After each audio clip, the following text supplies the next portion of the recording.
May theme park na may lotus ang tema nito sa Sihong City, Gyeonggi-do. Ito ay tinatawag na Lotus Theme Park. Tulad ng alam natin, dahil ang bulaklak ng lotus ay isang halaman na tumutubo sa isang lawa, may mga malalaking pond na may iba't ibang laki na nilikha, depende sa uri ng lotus. Noong una, ito ay palayan. Kaya sagana ang tubig sa lupa. Madaling gumawa ng pond kung saan tumutubo ang mga bulaklak ng lotus. Sa madaling salita, mahusay na ginagamit ng Lotus Theme Park ang mga geological na katangian. Sa isang napakalawak na lugar, Lotus Theme Park ay nilikha, at mayroong maraming mga water ducty na tangkilik ang kapaligiran ng isang malaking lawa kung saan ang mga water ducks ay namumuhay ng komportableng buhay.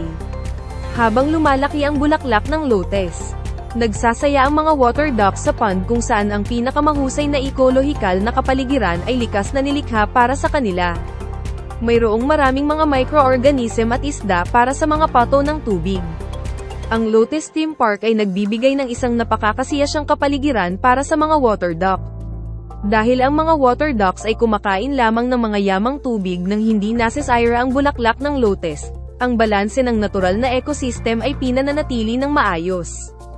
Kung ang tubig ay masira o kumain ng bulaklak ng lotus, maaaring pigilan ang pagpunta dito ng mga water duck. Maraming turista bisitahin ang Lotus Theme Park para makita ang magandang bulaklak ng lotus. Ngunit nakikita at tinatangkilik ang mga eksenang ito ng mga water duck ay isa pang malaking interes.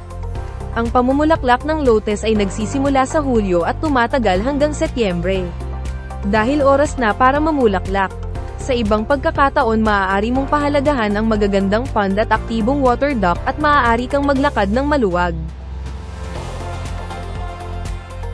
Ang Gyeonggi ay isang lawa mula sa paghahari ni Haring Sejong ng Joseon Dynasty sa Hajodong, tingnan ng Gyeonggi, Gyeonggi-do.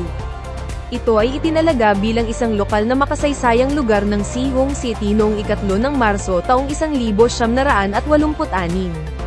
Ang laki ng pond ay 23 metro ang lapad at 18.5 na metro ang haba. Sinasabing si Kang Himeng, isang civil servant at agriculturist noong una Joseon Dynasty, nagdala ng mga buto ng lotus mula sa dinastiyang Ming at itinanim dito, at nang kumalat na sila, tinawag niyang Yeonsong, ang lugar na ito. Ang mga pangalan ng Yeonsong Elementary School at Yeonsong Middle School sa Sihonggo, at Yeonsong Cultural Festival. Isang lokal na cultural festival sa Yeonsong-dong at Sihong City, nagmula sa pond na ito. Ang mga bulaklak ng lotus na namumulaklak dito ay mga puting lotus at nailalarawan sa pamamagitan ng kanilang puting kulay at matutulis na talulot. Ang lawa ay pagmamay-ari at pinamamahalaan sa mga henerasyon ng mga inapo ni ang manugang ni Kang Himeng na si Kwon Man-hyung. Kamakailan, isang lotus farm na may sukat na humigit kumulang 30,000 payong ang itinayo malapit sa Gyeonggi, na umaakit ng maraming turista.